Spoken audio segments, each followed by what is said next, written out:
ሰላም ከመይ ኣለኹም ኣብ ሕሉፍ ክፋላት ስለ ቤዚክ ዲጂታል ስኪል ትሬኒንግ ፓርት 1 እና ፓርት 2 ሪኢና ነርና ኢና ንሎማዓንቲ ድማ ኦፕሬቲንግ ሲስተም ቤዚክስ ዝብል ክንሪኢና ማለት እዩ ዝኾነ ኮምፒውተር ብዘይካ ኦፕሬቲንግ ሲስተም ምንም ትርጉም ዘይብሉ ማለት እዩ ኦፕሬቲንግ ሲስተምና ተዘይሰሪሑ ኮምፒውተርና ክሰርሕ ይኽእልን ማለት እዩ ምክንያቱ ናይ ሓደ ኮምፒውተር ዋና ሲስተሙ ማስተር ፕሮግራም እናበልና ንፅውዖ ኦፕሬቲንግ ሲስተም እዩ ስለዚህ ኦፕሬቲንግ ሲስተም ከመይ ገይሩ እዩ ዝሰርሕ እንታይ ዓይነት ጥቕምታት ኣለዎ ንሕና ኸ እንታይ ዓይነት ስራሕቲ ንሰርሕ ዝብል ስቴፕ ባይ ስቴፕ ክንሪኢና ክሳብ መወዳእታ ተኸታተሉኒ ነዚ ቻናል ሓደሽቲ ዝኾንኩም ድማ ሰብስክራይብ ብምግባር ሰዓውኒ ኦፕሬቲንግ ሲስተም ክንብል ከለና ሲስተም ሶፍትዌር እናበልና ንፅውዖ ማለት እዩ ዋና ስርሑ ድማ ናይ ኮምፒውተር ሃርድዌርን ሶፍትዌር ሪሶርስን ሓቢሮም ንኽሰርሑ ይገብር ማለት እዩ ከምኡ እውን ተጠቀምቲ ዝተፈላለዩ ኣፕሊኬሽናት ራን ገይሮም ንኽጥቀሙ ይሕግዝ ማለት እዩ ንኣብነት ቅልል ብዝበለ እንተደኣ ሪኢናዮ ከምኒ ማይክሮሶፍት ኦፊስ ወርድ አንቲቫይረስ ማትላብ ኣውቶካድ ካልኦትን ኣፕሊኬሽናት ንኽንጥቀም ዝሕግዘና ኦፕሬቲንግ ሲስተም እዩ ማለት እዩ ስለዚ እቶም ዋና ስራሕቲ ናይ ኦፕሬቲንግ ሲስተም ኢልና ነቐምጦም እንታይ እዮም ሓደ ሃርድዌር ማኔጅ ይገብር ማለት እዩ ሲፒዩ ሜሞሪ ኪቦርድ ማውዝ ፕሪንተር እዚኣቶም ፋንክሽናል ኮይኖም ንኽሰርሑ ዝሕግዘና ኦፕሬቲንግ ሲስተም እዩ ማለት እዩ ኦፕሬቲንግ ሲስተም ክንብል ከለና ዊንዶውስ ኦፕሬቲንግ ሲስተም ክኸውን ይኽእል ላይኔክስ ዊንዶውስ ኦፕሬቲንግ ሲስተም ክኸውን ይኽእል ቀደም ድማ ዶስ ዝበሃል ነይሩ ከምኡ እውን ኤክስፒ ዝበሃሉ ነይሮም ማለት እዩ ኣብዚ ዘለናሉ ግዜ ተሪኢና ኦፕሬቲንግ ሲስተም ሓደ ዊንዶውስ 10 ነይሩ ኦልሬዲ ማይክሮሶፍት ሓገዝ ደው ስለ ዘበለ ናብ ኦፕሬቲንግ ሲስተም ዊንዶውስ 11 ደይብና ኣለና ማለት እዩ ስለዚ ዊንዶውስ 7 ዊንዶውስ 10 ዊንዶውስ 11 እናበልና ንፅውዖም ኦፕሬቲንግ ሲስተማት እዮም ናይ ዊንዶውስ ኦፕሬቲንግ ሲስተም እናበልና ንፅውዖም ማለት እዩ እቶም ኣብ ላይኔክስ ዝበሃሉ ድማ መብዛሕትኡ ግዜ ብኢንተርፌስ ዘይኮነስ ብኮማንድ ኢና ንጥቀመሎም ላይኔክስ ሰኪር ኮይኑ ንኽሰርሕ ዝሕግዝ እዩ ማለት እዩ ስለዚ እቶም ዋናታት ናይ ኦፕሬቲንግ ሲስተም ፋንክሽናት ምስ ንርኢ ሓደ ከምቲ ዝበልክዎ ሃርድዌር ናይ ኮምፒውተርና ሞኒተር ንምግባር ንጥቀመሉ እዩ ሲፒዩ ስራሕቲ ከመይ ገይሩ ስኬጁል ክገብሮም ከም ዘለዎ ኣየናይ ቀዲሙ ክሰርሕ ከም ዘለዎ ኣየናይ ከስዕብ ከም ዘለዎ ዝሕግዞ ኦፕሬቲንግ ሲስተም እዩ ማለት እዩ ካልእ ዝተፈላለዩ ሶፍትዌራት ኣብ ኮምፒውተርና ንፅዕን ኢና እዞም ሶፍትዌራት እዚኣቶም ብትክክል ንኽሰርሑ ሓጋዛይ ዝኾነ ኦፕሬቲንግ ሲስተም እዩ ማለት እዩ ኦፕሬቲንግ ሲስተም እዩ ካልእ ኣብ ኮምፒውተርና ዘለው ፋይላት ፎልደራት ስቶር ዝኾኑ ኣብ ኮምፒውተርና ዝተፈላለዩ ዳይሬክተሪ ጌርና ማኔጅ ክንገብሮም ፋይላትና ኦርጋናይዝ ክንገብር ዝተፈላለዩ ታስክታት ማኔጅ ንገብር ዝሕግዘና ሕጂ እውን ኦፕሬቲንግ ሲስተም እዩ ማለት እዩ ካልእ ዩዘራት ማለት እውን ተጠቀምቲ ምስ ኮምፒውተር ንኽሰርሑ ኢንተርኣክት ንኽገብሩ ዝሕግዝ ኦፕሬቲንግ ሲስተም እዩ ምክንያቱ ኦፕሬቲንግ ሲስተም ሶፍትዌራትን ሃርድዌራትን ሓቢሮም ንኽሰርሑ ኣብ ማእኸሎም ኮይኑ ዋና ናይ ክልቲኦም መራኸቢ እዩ ኢልና ስለዚ ምስ ዩዘራት እውን ኣፕሊኬሽናት ራን ጌርና ክንሰርሕ ከለና እንታይ ክንሰርሕ ከም ዘለና መዓዝ ክንሰርሕ ከም ዘለና ንምንታይ ክንሰርሕ ከም ዘለና ኢንስትራክሽን ነቶም ኣፕሊኬሽናት ዝህብ ኦፕሬቲንግ ሲስተም እዩ ማለት እዩ ካብዚ ሓሊፉ ኦፕሬቲንግ ሲስተም ሴኪሪቲ እና ዩዘር ኣካውንትስ ማኔጅ ይገብር እዩ ንኣብነት ስታንዳርድ ዩዘር ክሪኤት ንገብር ኣድሚን ዩዘር ክሪኤት ንገብር ዳሕራይ ፕራክቲካሊ ከሪአኩም እየ ዩዘር ናይ ኮምፒውተራት ከመይ ጌርካ ክሪኤት ከም ዝግበር ማለት እዩ ስለዚ እዚኣቶም ዋና ስራሕቲ ናይ ኦፕሬቲንግ ሲስተም እዩ ማለት እዩ ስለዚ ብሓፈሻ ክንሪኦ ከለና ብዘይካ ኦፕሬቲንግ ሲስተም ኮምፒውተር ትርጉም የብሉን ማለት እዩ ሃርድዌር ጥራሕ ምንም ትርጉም የብሉን ማለት እዩ ስለዚ ሶፍትዌራትን ሃርድዌራትን ተናቢቦም ንኽሰርሑ መዓዝን እንታይን ክሰርሑ ከም ዘለዎም ዝእዝዝ ኦፕሬቲንግ ሲስተም እዩ እዚ ድማ ማስተር ፕሮግራም እናበልና ንፅውዖ ማለት እዩ ካብዚ ተበጊስና እቲ ዲያግራም ክንርኢ ከለና ተጠቃማይ ኣሎ ንጥቀመሎም ኣፕሊኬሽናት ኣለዉ ከምኡ እውን ኦፕሬቲንግ ሲስተም ኣሎ ዘን ሲስተም ሶፍትዌራት ኣለዉ ካብኡ ቀፂሉ ዘሎ ሃርድዌራት እዮም ስለዚ ከመይ ጌርና ኢና ኮሚኒኬት ንገብር እንተደኣይልና ዩዘራት ኣለዉ ዩዘራት አፕሊኬሽን ሲስተም ይኸፍቱ ማለት እዩ ዌብ ብራውዘር ክኸውን ይኽእል ወርድ ክኸውን ይኽእል ሚድያ ፕሌየር ክኸውን ይኽእል ካልኦት አፕሊኬሽናት ይኸፍት ኣሎ ስለዚ እዞም አፕሊኬሽናት እዚኦም ምስቲ ዩዘር ክራኸቡ እንተደኣ ኮይኖም ኣብ ማእኸል ክህሉ ኣለዎ ኦፕሬቲንግ ሲስተም ክህሉ ኣለዎ ማለት እዩ እዚ ኦፕሬቲንግ ሲስተም ድማ እንታይ ይገብር ፕሮሰስ ማኔጅ ይገብር ሜሞሪዝ ማኔጅ ይገብር ፋይል ማኔጅ ይገብረልና ዲቫይስ ማኔጅመንት ይሰርሐልና ሴኩሪቲ እና አክሰስ ኮንትሮል ይቆጻጸረልና ማለት እዩ ኦፕሬቲንግ ሲስተምና ማለት እዩ እዚ ዝገብር ድማ ምስ መን ተናዊው እዩ እዞም ሃርድዌር ፓርት ማለት እዩ ምስ ሃርድዌር ፓርት ኦሬዲ ታይናልና ጸኒሕና ኢና ሶፍትዌርን ሃርድዌርን ዘራኸው ኦፕሬቲንግ ሲስተም ይልና ኢና እቶም ንጥቀመሎም አፕሊኬሽን ሲስተምስ ንብሎም ወይ ድማ አፕሊኬሽን ሶፍትዌርስ ናልና ንጽውዖም ንሱን ሃርድዌራትን ንኽራኸቡ ይገብር ማለት እዩ CPU memory or RAM ላና ንጽውዖ storage input output device network adapters ዝምልከቱ እዚኣቶም ኩሎም ምስ ቶም ከፊትና ንጥቀሞም አፕሊኬሽን ሶፍትዌርስ ተናዊዎም ንኽሰርሑ ዝገብረና ሓደ ኦፕሬቲንግ ሲስተም እዩ ማለት እዩ ስለዚ ከምዚ ንሪኦ ዘለና ኣብዚ ዲያግራም እዚ ዩዘር እና ዩዘር ምስ አፕሊኬሽን ሶፍትዌራት ይዝራኸብ አፕሊኬሽን ሶፍትዌራትን ሃርድዌራትን ንኽሰርሑ ድማ መንጎኦም መን ኣሎ ማለት እዩ ኦፕሬቲንግ ሲስተም ኣሎ ማለት እዩ ስለዚ ኦፕሬቲንግ ሲስተም እቶም ዝካየዱ ፕሮሰሳት እቲ ዘድሊ ሜሞሪን ካልኦትን ኣብኡ ዝካየዱ ናይ ፋይል ማኔጅመንት ስራሕትን ካልኦትን ማኔጅ ይገብር ኣሎ ማለት እዩ ስለዚ ኣብ ማእኸል ኮይኑ ንኽልቲኡ ተናዊው ብምስራሕ ንኽሰርሑ ብምግባር ዩዘራት ዝደለይዎ ስራሕ ንኸከናውኑ ይሕግዝ ኣሎ ማለት እዩ ስለዚ ኦፕሬቲንግ ሲስተም ዋና ናይ ኮምፒውተርና ዋና አካል እዩ ማለት እዩ ካልእ ታዩ ከምዚ ኣብ ዝሓለፈ ፓርት ንሪኦ ነበርና ስታርት ሜኒ ኣለና ስታርት ሜኒ ማለት ሰርች ክንገብር ከለና ዲስክቶፕ ሾርትከትስ ተሃልዮም ፋይላት ክንከፍት ዘኽእለና እዚ ንዓርሱ ሓደ ጥቕሚ ናይ ኦፕሬቲንግ ሲስተም እዩ አፕሊኬሽን ንከፍት ኢና ካብኡ ምስ ከፈትና ድማ ንኽንዓፁ ንኽንከፍት ዘኽእለና ዘሎ ምን እዩ ማለት እዩ ኦፕሬቲንግ ሲስተም እዩ ማለት እዩ ስለዚ ኣብ ታስክ ባር ንሰርሖም ስራሕቲ ኣብ ፋይል ኤክስፕሎረር ወይ ድማ ካብ ሓደ ፎልደር ናብ ካሊእ ፎልደር ክንከይድ ከለና ወይ ናቪጌት ክንገብር ከለና ዝሕግዘና እዚ እውን ኦፕሬቲንግ ሲስተም እዩ ማለት እዩ ስለዚ ብሓፂሩ ሕድሕድ ምንቅስቓስ ናይ ሓንቲ ኮምፒውተር ዝቆጻጸር ኦፕሬቲንግ ሲስተም እዩ ማለት እዩ ስለዚ ብዘይ ኦፕሬቲንግ ሲስተም ምንም ዓይነት ስራሕ ክንሰርሕ ኣይንኽእልን ኢልና ምድምዳም ንኽእል ኢና ማለት እዩ ኣብዚ እንታይ ኢና ንርኢ ከምቲ ኣብ ዝሓለፈ እውን ዝረኣናዮ አፕሊኬሽናት ከፊትና ክንዓጽ ተደሊና እዛ ኤክስ ዘላ ኣብ ላዕሊ ክሊክ ጌርና ኢና ንዓጽኦም ማለት እዩ ፋይል ሜኒ ክንእልሽ ከለና እውን ናብቲ ፋይል ከይድና ኤግዚት ኢልና ምዕፃው ንኽእል ኢና ታስክ ባር ዝሓለፈ ርኢናዮ ኢና ኣብ ታሕተዋይ ፀፍሒ ዘሎ መስመር ዝተፈላለዩ አፕሊኬሽናት ከፊቶም ንረኽበሉን ካልኦትን እዚ ኣጠቃሊሉ ዝሓዘ ማለት እዩ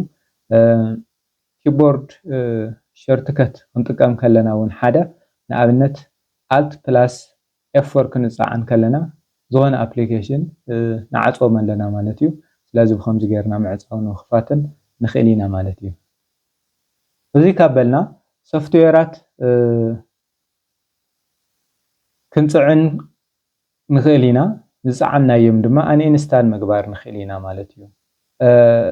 ስለዚ ሶፍትዌር ኢንስታል ንምግባር ሓደ ሶፍትዌር ክህልወና ኣለዎ ማለት እዩ ሶፍትዌር ንክህልወና ድማ መጀመርያ እቲ አፕሊኬሽን ዳውንሎድ ንገብሮ ካብ ዌብሳይት ማለት እዩ ካብ ዝተፈላለዩ ዌብሳይት ኣብ ሞባይል ተኾይኑ ካብ አፕ ስቶር ነውርዶ ኣብ ኮምፒውተርና ተኾይኑ ድማ ካብ getintopc.com ክኸውን ይኽእል ካብ ጎግል ክኸውን ይኽእል ካብቶም ንኣምኖም ሶርትሳት ንብሎም ሶፍትዌር ነውርዶ ማለት እዩ እቲ ነውርዶ ሶፍትዌር .exe ፋይል ታይፕ ኣለዎ ማለት እዩ ኤክስኪዩታብል ፋይል ይኸውን ኣሎ ማለት እዩ ስለዚ ከምዚ ጌርና ምስ ኣውረድናዮ ዳብል ክሊክ ጌርና ኣብቲ ዘውረድናዮ ሶፍትዌር ምጽዓን ንኽእል ኢና ማለት እዩ እዚ ፕራክቲካል እዚ ምስ ወዳእና ከሪአኩም እየ ማለት እዩ ካልእ ኮምፕሊት ኢንስታሌሽን ማለት እቲ ዝጽዓናዮ ሶፍትዌር ምስ ወድአ ፊኒሽ ንብሎ ኣለና ማለት እዩ ስለዚ ኣውሪድና ሓደ ሶፍትዌር ክንጽዕን ኢና ማለት እዩ ስለዚ ተዓውኒ ሓደ ሶፍትዌር ኢምፕሊመንት ክንገብር ከለና ወይ ድማ ዳውንሎድ ጌርና ክንጽዕን ከለና እንታይ ኢና ንገብር ማለት እዩ እንታይ ኢና ንገብር ናብ ብራውዘርና ንኣትሞ ናብ ጎግል ምእታው ንኽእል ኢና ንኣብነት ናብ ጎግል ኣቲና አዶቤ ሪደር ንኣብነት ክጽዕን ተደልየ አዶቤ ሪደር ፍሪ ፎር ዊንዶውስ 11 ዝብል ከምዚ ገይረ ዳውንሎድ ገይረ ምጽዓን ይኽእል እየ ማለት እዩ ከምዚ ገይረ ዳውንሎድ አዶቤ ብሎ ኣብዚ ዳውንሎድ ገይሩለ ኣሎ ሪደር ኢንስታለር ዝብል ኣለና ኣብዚ ማለት እዩ ከምዚ ገይረ ናብዚ ኸይድሞ ኣብዚ የለኒ እዚ ራይት ክሊክ ይገብሮ ካው do you want to run this file ይብለና ኣሎ yes ዝብል ራን ይብሎ ማለት እዩ ራን ምስወልክዎ ኣለው ግበር ይብለና ኣሎ ኣብዚ ዲቫይስ እዚ ሲ ዝኾነ ለውጥ ክገብር ተደልየ ዝተፈቅደለይ ዲኻ ይብለና ኣሎ እወ ይብሎ ኣለኹ ስለዚ ጽዒኑ ወዲኡ ኣሎ ማለት እዩ ጽዒኑ ተወዲኡ ታይና ንገበር ከፊትለይ ኣሎ ኣብዚ already Adobe thank you for downloading Acrobat Reader ኢሉ ጽዒኑለይ ኣሎ ኢንስታል ገርና ኢና ሕጂ ድማ ታይና ክንርኢ ኣን ኢንስታል ከመይርና ንገብሮ ማለት እዩ ስለዚ ሓደ ሶፍትዌር ዝጽዓናዮ ኣን ኢንስታል ንምግባር መጀመርያ ናበይና ንኸይድ ናብ ኮንትሮል ፓናል ንኸይድ ካብኡ ፕሮግራምስ ንኸይድ ኣብ ፕሮግራምስ ንብል ኣን ኢንስታል ኤ ፕሮግራም ዝብል ከፊትና እቲ ዝደለናዮ ሶፍትዌር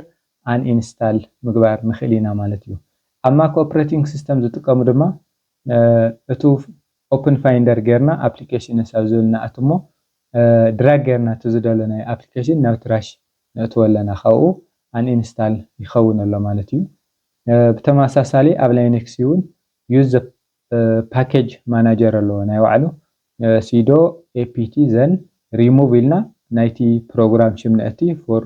ኡቡንቱ ማለት እዩ ምክንያቱ ኡቡንቱ መብዛሕትኡ ግዜ ብኮማንድ ዝሰርሕ ኢልና ኢና ማለት እዩ ስለዚ ብከምዚ ዓይነት ገርና ኣን ኢንስታል ክንገብር ንኽእል ኢና ማለት እዩ ሕዚ ድማ እቲ ኢንስታል ዝገበርናዮ ሶፍትዌር መሊስና ኣን ኢንስታል ንግበሮ ኢንስታል ክንገብር ተደሊና ድማ ናበይና ንኸይድ ኮንትሮል ፓናል ኢና ንኸይድ ኮንትሮል ፓናል ናቱ ዝኾነ ኣፕሊኬሽን ኣን ኢንስታል ክንገብር ተደሊና ካብ ኮምፒውተርና ክነጥፍኦ ተደሊና ናብ ኮንትሮል ፓናል ናኣቲ ኮንትሮል ፓናል ምስ ከፈተልና ኣብዚ ፕሮግራምስ ዝብል ኣለውና ፕሮግራምስ ዝብል ክሊክ ንገብር ማለት እዩ ቀፂልና ኣን ኢንስታል ኤ ፕሮግራም ዝብል ኣብዚ ኣለና እዚኣ ክሊክ ንገብር ኣለና ማለት እዩ እዚ ክሊክ ምስ ገበርና እቶም ዝተጻዕኑ ኩሎም ኣብዚ ኣለውና ማለት እዩ ኣብዚ ኣለውና ስለዚ ካውዚ ቱ ዘይንደልዮ ኣፕሊኬሽን ኣን ኢንስታል ምግባር ንኽእል ኢና ማለት እዩ ንኣብነት ካውዚ ትዝጻዓናዮ ኣን ኢንስታል ክገብሮ አዶቤ አክሮባት ስለዝኾነ እዚኣ ክሊክ ይገብራ መውዚታይኒና ኣን ኢንስታል ቼንጅ ይብለና ኣሎ ቼንጅ ማለት ካልእ ቨርዥን ወይ ተሃልዩ ወይ ካልእ ኣፕግሬድ ክንገብሮ ተደሊና እዩ ሕጂ ግን ኣን ኢንስታል ክገብሮ ከጥፍኦ ስለዝደለኹ ኣን ኢንስታል ዝብል ይጻዓን ኣለኹ ሶ are you sure you want to uninstall Adobe Acrobat ይብለና ኣሎ yes ተይለዮ ያው ኣን ኢንስታል ይገብር ኣሎ ማለት እዩ ስለዚ ዝደለናዮ ኣፕሊኬሽን ኣብ ኮንትሮል ፓናል ኣቲና ኣብ ፕሮግራምስ ኣቲና ፕሮግራም ኤንድ ፊቸርስ ዝብል ድማ ኣቲና ኣን ኢንስታል ምግባር ንኽእል ኢና ማለት እዩ እዚኦም ኩሎም ዝተጻዕኑ ኣፕሊኬሽናት እዮም ነንሕድሕዶም ክሊክ እናገበርና ኣን ኢንስታል ምባል ንኽእል ኢና ማለት እዩ ኣን ኢንስታል ተልናዮ ኣብ ኮምፒውተርና ሙሉእ ብሙሉእ ይጠፍእ ኣሎ ማለት እዩ ጽቡቕ ኢንስታል ኤንድ አንኢንስታሊንግ ሶፍትዌር ስቴፕ ባይ ስቴፕ ርኢና ኢና ማለት እዩ ስለዚ እዚ ንክንገብር ዘኽእለና ዘለውን ኦፕሬቲንግ ሲስተም ይሕጅውን ማለት እዩ ስለዚ ኦፕሬቲንግ ሲስተም ክሳብ ዘሎ ኣብ ኮምፒውተርና ዝደለናዮ ስራሕ ክንሰርሕ ንኽእል ኢና ማለት እዩ ስለዚ ንምጥቕላል ዝኣክል functions of operating system ንርአ ማለት እዩ functions of operating system እንታይ ክንብል ጸኒሕና ኢና ሓደ ኣብ ኮምፒውተርና ዝካየዱ ፕሮሰሳት ማኔጅ ይገብር ማለት እዩ ካብኡ ናይ ሜሞሪ ማናጅመንት ስራሕቲ ይሰርሕ ቀፂሉ ፋይል ሲስተም ማናጅመንት ኣብ ኮምፒውተርና ማኔጅ ንክንገብር ይሕግዘና ኣሎ ማለት እዩ ካብዚ ቀፂሉ ዲቫይስ ማናጅመንት እዩ ዝተፈላለዩ ምስ ፕሪንተር ኮኔክት ንክኸውን ምስ ሞባይልና ኮኔክት ጌርና ብሉቱዝ ጌርና ፋይላት ሼር ንክንገብር ዝሕግዘና ሕጂ እውን ኦፕሬቲንግ ሲስተም ስለዝኾነ ዲቫይስ ማናጅመንት ይሰርሕ ኣሎ ፍላሽ ሰኪዕና ዝተፈላለዩ ፋይላት ክንሕልፍ ከለና እውን እዚ ሮል እዚ ዝጫወት ኦፕሬቲንግ ሲስተም እዩ ማለት እዩ ካብዚ ቀፂሉ ስቶሬጅ ማናጅመንት እዩ ስለዚ ኣብ ሲ ከነቐምጥ ንኽእል ኣብ ማይ ዶክመንት ከነቐምጥ ንኽእል ኣብ ዲ ከነቐምጥ ንኽእል እዚኣቶም ኩሎም እውን ማኔጅ ዝገብረልና ንሱ እዩ ማለት እዩ ካልእ ዩዘር ምስ ኮምፒውተር ኢንተራክት ክገብር ከሎ ማለት እውን ምስ ኣፕሊኬሽን ሶፍትዌራት ኢንተግሬት ክገብር ከሎ ኦፕሬቲንግ ሲስተም እዩ እቲ ዝሓሸ ስራሕ ንክስራሕ ዝሕግዘና ዘሎ ማለት እዩ ኤረራት ከጋጥሙ ከለው ድማ ኤረር ዲቴክት ገይሩ መሰጅ ንክህበና ንኸነስተኻኽሎ ዳይሬክት ዝገብረና እውን ኦፕሬቲንግ ሲስተም እዩ ማለት እዩ ኦፕሬቲንግ ሲስተም እውን ተወሳኺ እንታይ ይሰርሕ ኢልና ኢና ፕሮቴክሽን እና ሴኪሪቲ ይሰርሕ እዩ ንኣብነት ፓስወርድ ጌርና ንኸነቐምጥ ፋይላት ወይ ድማ ኣብ ዩዘር ኣካውንትታት ንክንሰርሕ ዝሕግዘና ሓደ ንሱ እዩ ማለት እዩ ካልእ ኮሙኒኬሽን እዩ ኣብ ኮምፒውተርና ኮይና ምስ ኔትወርክ ኮኔክት ጌርና ምስ ካልኦት ሰባት ብዝተፈላለዩ ፕላትፎርምታት ክንራኸብ ዝሕግዘና እውን ንሱ እዩ ማለት እዩ ካልእ ሪሶርስ ኣሎኬሽን ሪሶርስ ክንብል ከለና ናይ ሲፒዩ ክኸውን ይኽእል እዩ ሜሞሪ ክኸውን ይኽእል እዩ ስቶሬጅ ክኸውን ይኽእል እዩ እዚ ስራሕ እዚ ኣብ ኮምፒውተርና ዝሰርሐልና መን እዩ ማለት እዩ ኦፕሬቲንግ ሲስተም እዩ ማለት እዩ ስለዚ ብሓፈሻ ክንሪኦ ከለና ሓደ ኮምፒውተር ብዘይካ ኦፕሬቲንግ ሲስተም ትርጉም የብሉን ማለት እዩ ስለዚ ኣብ ኮምፒውተር ክንሰርሕ ከለና እቲ ዝዓበየ ድርሻ ዝወስድ ኦፕሬቲንግ ሲስተም እዩ ኦፕሬቲንግ ሲስተምና ኣፕዴትድ እንተደኣ ኮይኑ ዝሓሸ ቨርዥን እንተደኣ ኮይኑ ዝሓሸ ኦፕሬሽን ይሰርሕ ኣለዎ ማለት እዩ ስለዚ ከምዚ ጌርና ኦፕሬቲንግ ሲስተም ታይታይ ክሰርሕ ከም ዝኽእልን ንምንታይ ከም ዝውዕልን ምግላፅ ንኽእል ኢና ካብዚ ቀፂለ እንታይ ክሪአኩም ዩዘር ከመይ ጌርና ኢና ክሪኤት ንገብር ፓስወርድ ከመይ ጌርና ኢና ሴት ንገብር ዝብል ከሪአኩም እየ ፃዕወኒ ካልእ ዩዘር ኔም ክሪኤት ምግባር እዩ ናይ ኮምፒውተርና ፓስወርድ እንደግበረለ ይናበልና ንሰብ ክልምን የብልናን ስለዚ ኮንትሮል ፓናል ኢና ንኣቱ ኮንትሮል ፓናል ኣቲና ዩዘር ኣካውንትስ ዝብል ኣለና ኣብዚ ዩዘር ኣካውንት ክሊክ ንገብር ዩዘር ኣካውንት ክሊክ ምስ ገበርና ኣብዚ እንታይ እኒአና ዩዘር ኣካውንት ደጊሙ መፂልና ኣሎ ማለት እዩ እዚኣ ክሊክ ንገብር ኣለና እዚኣ ኣድማስ ኔት ትብል ሓንቲ እያ እኒኣትኒ ማለት እዩ ሓንቲ ስለ ዘላትኒ ካልእ ምፍጣር ይኽእል እየ ማለት እዩ እዚ ሽሙ ክቕይር ተደልየ ቼንጅ ዩር ኣካውንት ኔም ዝብል እዚኣ ክሊክ ገይረ ምቕያር ይኽእል እየ ቼንጅ ዩር ኣካውንት ታይፕ ዝብል ድማ ክሊክ ተገይርናዮ ኣብዚ እንታይ ንርኢ እዚ ኣድሚኒስትሬተር እዩ እኒኦ ስታንዳርድ ክገብሮ ይክእልን ምክንያቱ ብካልእ ኣድሚን ኣትየ ስታንዳርድ ዝገብሮ ስታንዳርድ ዝነበሮ ኣድሚን ምግባር ግን ንኽእል ኢና ማለት እዩ ሕዚ ግን ሓደ ኣካውንት ክንፈጥር ስለዝኽኣልና ስለዘድልየና ማኔጅ ኣናዘር ኣካውንት ዝብል ንኣቲ ኣብዚ ምስ ኣተና ኣድ ኤ ኒው ዩዘር ኢን ፒሲ ሴቲንግ ዝብል ኣሎ ኣድ ኤ ኒው ዩዘር ዝብል ክሊክ ይገብር ኣለኹ ማለት እዩ ኣብኡ ናብዚ መፀለይ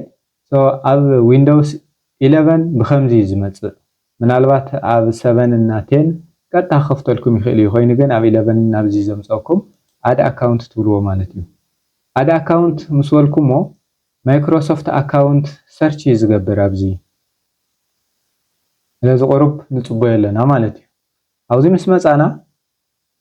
ኢሜይል እና ፎን እዩ ዝፅውዕ ዘሎ እዚ እንታይ ማለት እዩ ማይክሮሶፍት ኣካውንት ተሃልይኩም እዩ ዝብለና ዘሎ ግን ስለዘይብለይ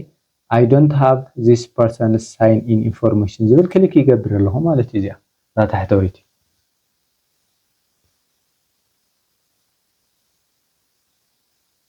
ቀፂለ ኣብዚ ክሪኤት ኣካውንት ይብለኒ ኣሎ ማይክሮሶፍት እዩ ሕጂ እውን ክሪኤት ግበር ዝብለኒ ዘሎ ኣነ ዝደሊ ግን ዩዘር እየ ዝደሊ ዘለኹ ስለዚ add a user without a Microsoft account ዝብል ኣሎ ኣብዚ add a user without ማይክሮሶፍት አካውንት ዝብል ክሊክ ይገብር ማለት እዩ ኣብዚ ክሊክ ምስ ገበርኩ ንኣብነት መርከብ ዝብል ክሬት ክገብር እየ ፓስወርድ ክህቦ ኣለኒ እዚ ማለት እዩ ንኣብነት ፓስወርድ ዝኾነ ፓስወርድ ክህቦ እየ 1 2 3 ክኸውን ይኽእል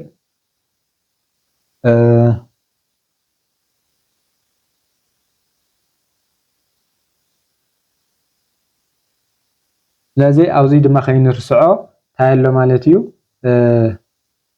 ሴኪሪቲ ኮሽን ነና ናይ መጀመርያ ነኣቲ ኣብዚ ዝኾነ ዝደለናዮ ነእቲ ዘይንርስዖ ካብዚ እውን ተኻልእቲ ተመሪፅና ሕጂ እውን ዘይንርስዓ ነገር ኣብዚ ክንፅሕፍ ኣለና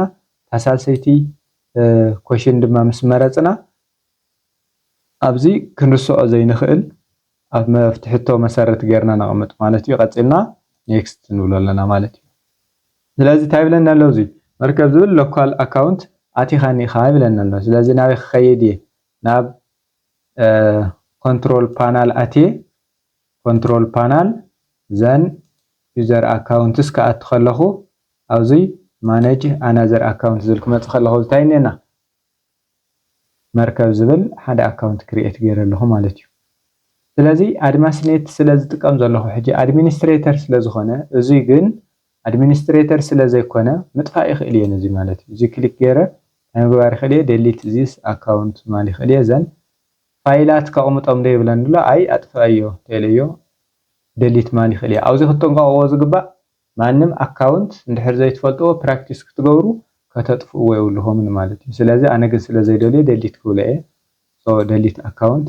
ስለዚ ኣየድልየንን ይኸው ኣጥፊአ እየ ኣለኹ ማለት እዩ ስለዚ ከምዚ ጌርና ዩዘር ኣካውንት ክሪኤት ክንገብር ንኽእል ኢና ካልእ ዝደለናዮ ፓስወርድ ምናልባት ናይዚ ፓስወርድ ስለ ዘለዎ ቼንጅ ዘ ፓስወርድ ክብሎ ይኽእል እየ ፓስወርድ እንድሕር ዘይብሉ ግን ኣብዚ ክሪኤት ፓስወርድ ዝብል ይመፀልና እሳ ክሪኤት ፓስወርድ ዝብል ክሊክ ጌርና ፓስወርድ ምቕያር ንኽእል ኢና ምእታው ንኽእል ኢና ማለት እዩ ናብ ዩዘር ኣካውንትና ኣብ ኮምፒውተርና ዘሎ ብከምዚ ጌርና ምስትኽኻል ንኽእል ኢና ማለት እዩ ጌርና ማኔጅ ምግባር ንኽእል ኢና ስለዚ ንሎማዓንቲ ዝነበረ ስለ ቤዚክ ኦፕሬቲንግ ሲስተም ዝምልከት ነዚ ይመስል ኣብ ቀፃሊ ድማ ስለ ማይክሮሶፍት ኣፕሊኬሽንስ ማለት እውን ስለ ወርድ ጽቡቕ ዝኾነ ቱቶሪያል ሒዘልኩም ክመፅእ ኣብዚ ቻናል ቪድዮታት ንኽበፅሐኩም ሰብስክራይብ ግበሩ ኣብ ዝተፈላለዩ ሶሻል ሚድያ እውን ኮፒ ጌርኩም ሼር ምግባር ትኽእሉ ኢኹም ክሳብ ኣሽዑ ሰላም